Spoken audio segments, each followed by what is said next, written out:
how to paint with gradients or create tube-like painting designs in Photoshop.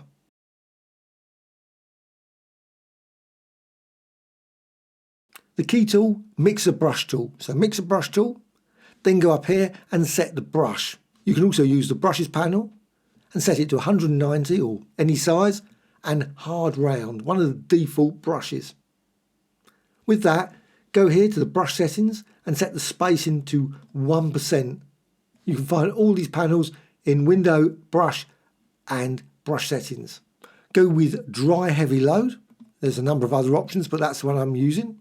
To define the gradient, well, I'll use a different document. I can create a document here and it can be filled with all kinds of gradients, and you can use the gradient tool. So gradient tool, classic gradient, and apply any gradient. And you can manipulate it maybe with effects. So filter and wave, just to create some weird and wonderful distortions to it. Once you've done that, again, go to the Mixer Brush tool, hold down the Alt Option key and hover over any parts of this image, say this area is of interest. Click and you can see the result there, up there. Go back to the other document and then apply it.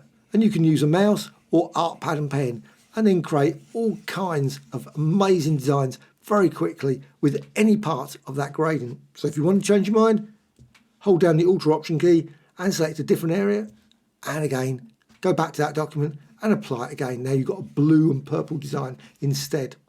If you've got any questions, please let me know in the comments. Please subscribe to the channel, always adding lots of tutorials about Photoshop, Affinity Photo and many others.